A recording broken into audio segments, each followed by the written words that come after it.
Thank you for joining me today. It's Brian Gubernick, and welcome to the No Days Off podcast, where we believe that every single day brings a new opportunity to get better. If you've been listening to the No Days Off podcast for some time, or if you've seen me present or you've known me personally for some time, you know how serious I take time. I really believe that our time on this planet is finite and we must maximize our time throughout our life, right? Like, I refuse to have regrets at the very end of my life saying, I wish I would have done this or I wish I would have done that. Instead, I like to bring awareness to the various points in life and how much time may be left in different areas, and then take action, do something about it. Well, today I want to talk about the 5 peaks of life and how we can spend our time a bit wiser at every one of these stages. You've all probably thought about your time with friends and family and even time alone with yourself. And you probably inherently know that time in those respective areas, it changes as you age. Your time with friends, for example, peaks at a certain time, and your time with your kids peaks at a different time. Your time alone skyrockets at a certain age. Well, today we're going to break down these 5 key time peaks in life, and then we're going to talk about how to make the most of each one, or at least my ideas or my thoughts around how to make the most of each one.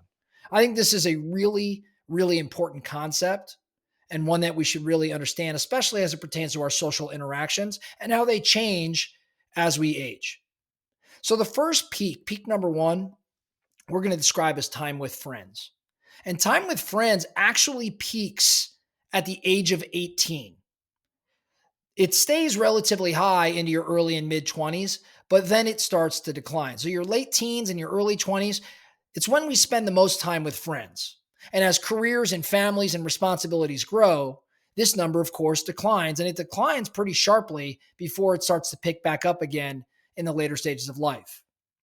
So if we know that our time with friends peaks at age 18 into our 20s, my recommendation or my action step, if that was my age right now, and I know some of our listeners are pretty early in life, relatively speaking, I would be investing in deep friendships. I'd be prioritizing quality over quantity.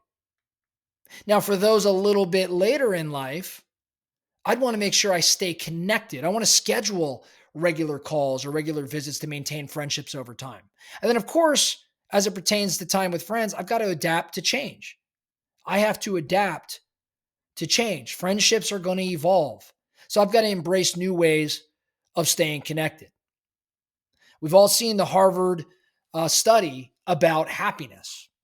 And the number one thing cited in those that are happiest, relationships, social connection. So your time peaks with friends at the age of 18 to call it mid 20s.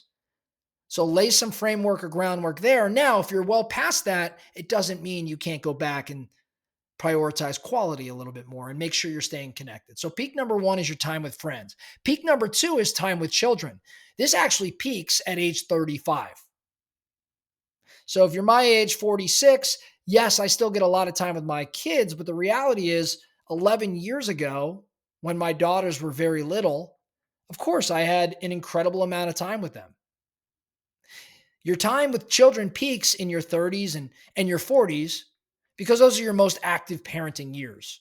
It's when the children need you the most. They need your attention the most before they start to become independent. So if this is the window in time in which you're operating, I have to encourage you to make sure you're fully present. Set boundaries with work to make sure that you're ensuring, quality time with the kids. Make sure the memories count.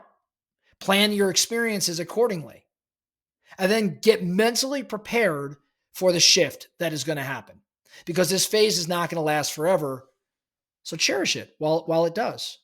And there's some awareness here, and you can feel bad about it, or you can take action. And that's what a lot of this conversation is about. So peak number 2 is your time with your kids. Now, peak number 3 is your time with your significant other. It actually peaks around ages 65 to 70. It peaks because the kids move out. It also peaks because your career starts to wind down for many of us, and couples start to spend significantly more time together. So, if you're starting to enter that phase of life, I would consider figuring out ways to make sure you reignite the relationship. Like make time for shared adventures and shared hobbies. I'd also really urge you to communicate openly. Use this phase of life to deepen emotional connection. And then, of course, you're at this planning phase, planning retirement, right? So ensure that your goals are aligned, that you have shared interests beyond just work and kids. And I think for a lot of people, that's really challenging. But if we start thinking about it in advance, knowing that our time with our partner is going to peak in our 60s, especially once the kids are out, maybe that's in our 50s, but especially as we get to winding down our career and we see more of each other, knowing that phase is going to come, we should plan accordingly. Peak number 4 is time with your coworkers. Now, time with coworkers really peaks from the age of, call it 20 to 60, which is a really long phase of time. I think when you look at the chart, it's really like coworker time. I think peaks in your maybe early 30s and then starts to gradually move down, but it's very gradual until you get to, mid 50s and your 60s, which goes without saying is maybe in your retirement age. So it peaks because most of our waking hours from 20 to 60 are spent working. I mean, working years are spent with your colleagues, and sometimes or oftentimes that's more than your family or friends. I mean, for me right now, I don't think it is more than time with family if I count weekends, but I've got work family I'm with 40, 50 hours a week for sure. So what do you do knowing that your time with coworkers is peaking during that phase? Build meaningful work relationships. You have to do it. That's where you're spending your time. So make sure you have a strong network and it benefits your personal growth and your career success, but also set boundaries. Don't let work relationships take over your personal life. We have to be pretty sensitive to that. And then, of course, kind of the theme over the past few days, make sure you pursue work that energizes you. If you're going to spend decades working, make sure it aligns with your values. And then peak number 5, the final peak we're going to discuss is your time alone. And time alone, when you look at the chart, peaks after the age of 65. Actually, I think it peaks at the age of 70 and then maybe even climbs from there. I think depending on how long you live, but the charts will show like early 70s is when it really starts to peak and it remains pretty high until you expire. Right? So if we know that, right, as retirement and aging sets in and time alone starts to dramatically increase, this can either be an empowering time or it could be an isolating one. It just depends on how you approach it. So, my thoughts around this, and I'm not at this phase, but when I think around, okay, what can I do now that I have this knowledge around when my time alone is likely to peak? Embrace the solitude. Use the alone time to focus on personal growth and on hobbies and on self care, but stay socially connected, right? Like if you know you're at risk of being alone, be more purposeful in staying socially connected. Maintain strong ties with family, with friends, so you avoid loneliness. I said time alone. That doesn't necessarily have to be loneliness. And of course, prioritize health and prioritize purpose, right? Like make sure you're doing purpose driven activities that keep your life fulfilling. So to recap, time with friends is going to peak at 18 through your early 20s. Make sure you're nurturing deep relationships. Time with the kids peaks at age 35 and goes into your 40s. Be present for them. Time with your partner is going to peak around 65. Invest in that relationship. Time with coworkers is going to dominate all of your working years. So find purpose in your work. And then time alone, which is going to peak in your later years, make sure it's fulfilling and not lonely. You can't control time, but you can control how you use it. So be intentional with each phase so you don't look back with any regret.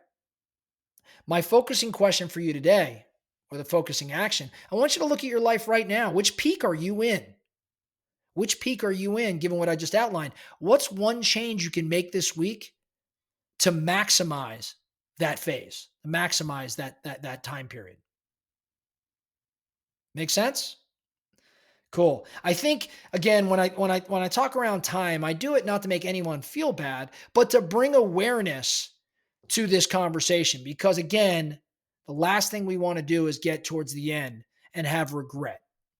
Saying things like I wish I would have lived a life true to myself. Well, I refuse to have that regret and I think you should too.